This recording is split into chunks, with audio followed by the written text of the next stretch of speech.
Hello, welcome back to the reading of the poem of the Man God, written by Maria Valtorta, Volume 4, Chapter 427, Going About the Plain of Esdraelon. 6th May 1946. It must have continued to rain all the previous day and during the night, because the ground is very damp and the roads are becoming muddy. But to compensate for this, the atmosphere is clear, free from dust at all levels. And the sky smiles up there and looks as fresh and clear after the storm as if it were springtime.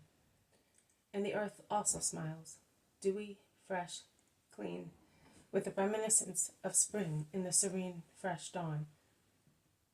And the last drops of rain, held by the entangled foliage or hanging from vine tendrils, shine like diamonds in the sun, while fruits washed by the heavy rain display the hues of their skins, the pastel shades of which are becoming, day by day, the perfect hues of full maturity. Olives and grapes, still hard and unripe, mingle with the green foliage, but each little olive has a tiny drop hanging from its base, and the compact bunches of grapes are like a network of tiny drops hanging from the stalks of the grapes.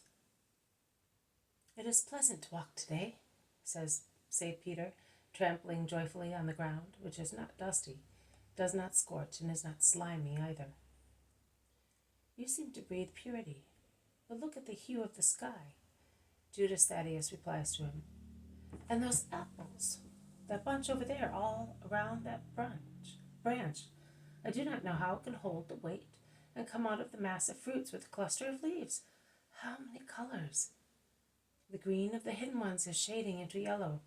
The others are turning to red, and the two which are more exposed are completely red, where the sun shines.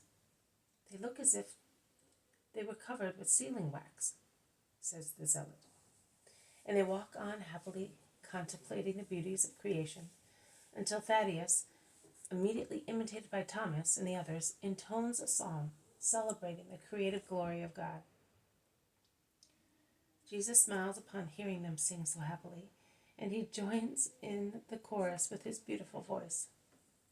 But he cannot finish because the Iscariot, while the others continue to sing, approaches him and says, "Master, while they are busy and inattentive singing, tell me, how did the trip to Caesarea go, and what did you do? You have not told me yet, and this is the first moment that we are alone and can speak about it." "At first there were our companions and disciples, and the disciples and the peasants who welcomed us, then our companions and the disciples. Now that the disciples have gone ahead of us, I have never been able to ask you." "You were greatly interested, but at Caesarea I did not do what I will do in Johannan's estate. I spoke of the law and of the kingdom of heaven." "To whom?" "To the citizens near the markets." "Ah, not to the Romans. Did you not see them?" "How is it possible to be at Caesarea, the residence of the proconsul, and not see Romans?" "I know, but I say, well, you did not speak to them personally?" "I repeat, you are greatly interested." "No, master, simple curiosity." "Well, I did speak to the Roman ladies, to Claudia also. What did she say to you?" "Nothing, because Claudia did not come. Nay, she made me understand that she does not wish anyone to know that she is in touch with us." Jesus lays much stress on the sentence and diligently watches Judas, who, although an impudent fellow, changes color, blushes lightly, and then blanches. But he soon collects himself and says, "She does not want. She no longer esteems you. She is mad."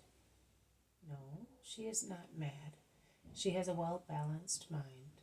She can tell and distinguish her duty as a Roman lady from her duty towards herself.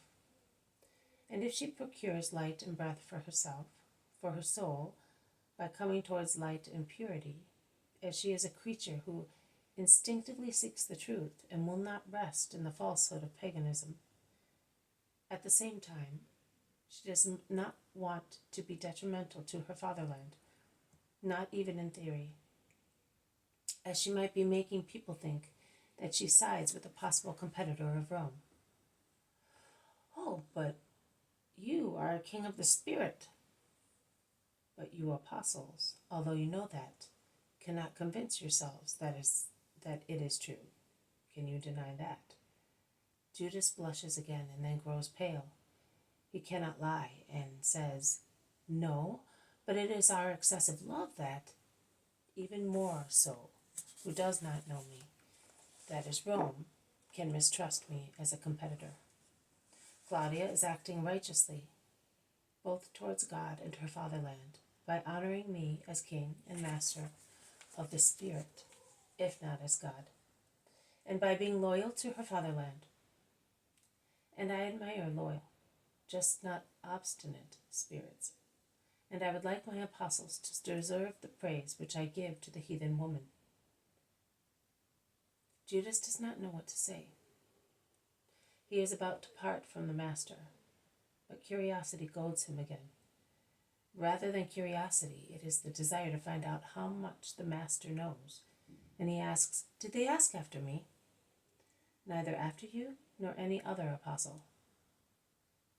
"What did you speak about then?" "Of chaste life, of their poet Virgil." You can see that the subject was of no interest to Peter, John, or anybody else. What had that got to do with it? A useless conversation. No, it helped me to make them consider that a chaste man has a bright intellect and an honest heart. Very interesting for heathen ladies, and not only for them. "You are right. I will not keep you further, Master." And he almost runs away to join those who have finished singing and are waiting for the two left behind. Jesus joins them more slowly, and he says, "Let us take that path in the wood. We will shorten the road and will be sheltered from the sun, which is already becoming strong. We will also be able to stop in the thick of the wood and eat in peace." And they do so, going towards northwest, towards Johannan's estate, because I can hear them talk about the peasants of that Pharisee. Jesus says, and you will put here the vision of 16th June 1944. Jesus, the fallen nest, and the Pharisee. This has been a reading from the poem of the Man God, written by Maria Valtorta, Volume 4. Chapter 427, Going About the Plain of Esdraelon.